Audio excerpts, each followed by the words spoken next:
started, just need someone to pull out their iPad, open up that text application, just go ahead and type in a suggestion, we'll get the show started. Just hold it up. Or you can say something, just we need one word, anything? Doorknob. Doorknob, I heard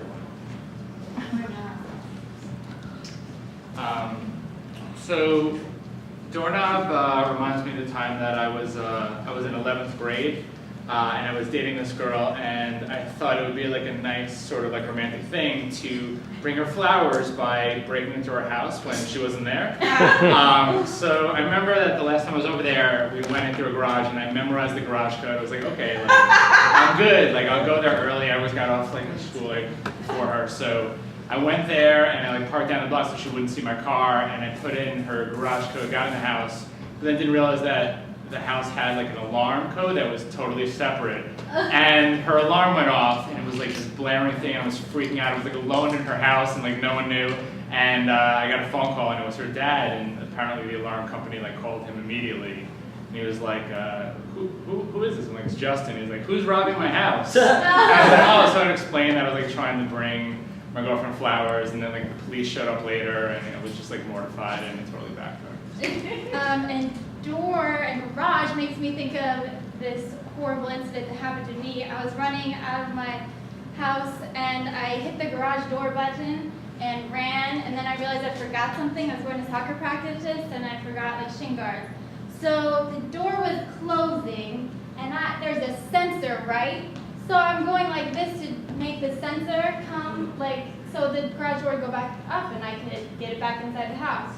So I'm doing this, like, come on, door, I need you to open. And it just kept coming down further and further, and I was like, it's gotta work, I'm just gonna keep doing it.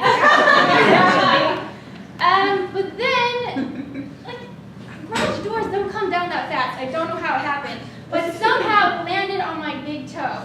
And it hurt so bad. I was just like, how did you have this happen? I didn't know what it is. I was like shocked for a second. And I pounded on the door to make noise, and I was like, ow, that made it hurt worse. So I was just screaming bloody murder, and we have neighbors that are sort of close. It's from Utah, so a lot further than New York. But my neighbor actually heard me just screaming, help me, help me. And then she came up, and my mom, thank goodness, was driving by at the time, so my neighbor ran and told her, and she hit the button, and it released all this pressure, and she ran me to the hospital, and like nothing had happened. It was just pressure building and building, and then when the doctor, he had to drill, like melt a hole in my toenail, and then like a fountain of blood, and we were all like, oh my gosh. Doorknob makes me think of my friend, my neighbor, my best friend growing up. He lived like two houses down, and we would go over and play in his backyard. We'd always like get locked out from his backyard, and like his mom would like say, "Oh, go hang out outside." And he would like tell me these stories. Like he had like an above ground pool. This kid Tony, and he had like 2 sand pits outside the pool, and he was like, "Yeah, just be careful. Heads up, my grandparents are actually buried underneath there." I was like, I believed him. I was like, all right, cool. Like, thank you. Like, seriously, thank you. And we'd play like back there, and he had like it was kind of like a fort of above ground pool, and we would walk around sort of like on the other side of the pool, and like a squirrel would like scurry by, and he said it was like his uncle, his like actual Uncle Wilder, was actually also a board game. And for some reason I was like that innocent that I believed him. And that year, it was like 2nd grade, that year for his costume, he had like a costume themed pool party. So I came out in like a cowboy, I had like fake guns and like a cowboy hat, and like I had my mom get me like a Western shirt. And I got to the pool party. It was kind of hot because it was like, summertime. And I was the only one there dressed in a costume. He was like, oh yeah, man, like that was just like, that's my joke, And I was like actually the only one dressed. So.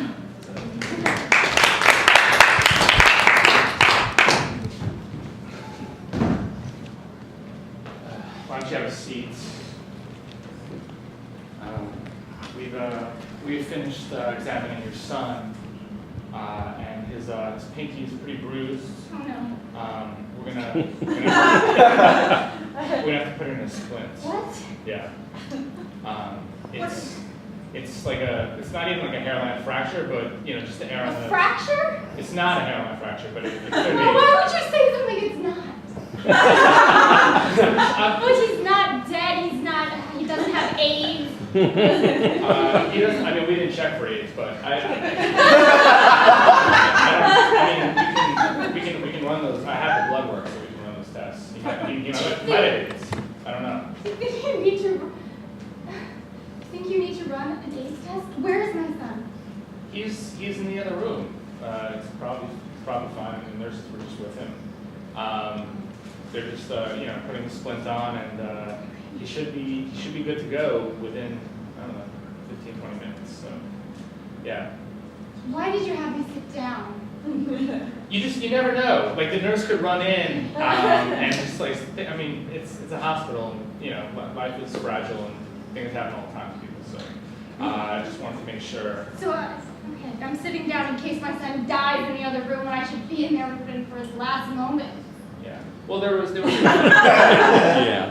There was one other thing. It was totally small.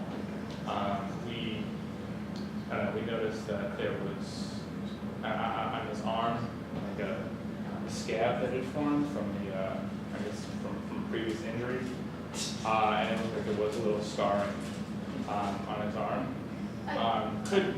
Probably nothing. Could be melanoma, but probably just like just a scar. So. A scar? Skin cancer in? It's not a mole, it's a scab? I'm not a dermatologist. I deal with broken bones. Hey Mom, I just want to let you know, heads up, that I'm not going to be drinking and driving tonight. I'm going to be at DD, so. Okay. Why are you telling me things you're not doing? Just thought it'd calm you down to know that I'm going to be responsible. It makes me think bad thoughts, okay? Because now I know that you're doing them, you're probably just lying to me. No, Mom, I just, you and something like to, be honest and be myself. I'm not. Aren't our neighbors great? They're just like so friendly, like Sheila. I love her. I'm not having sex with her at all, but she's so funny. Sheila. Why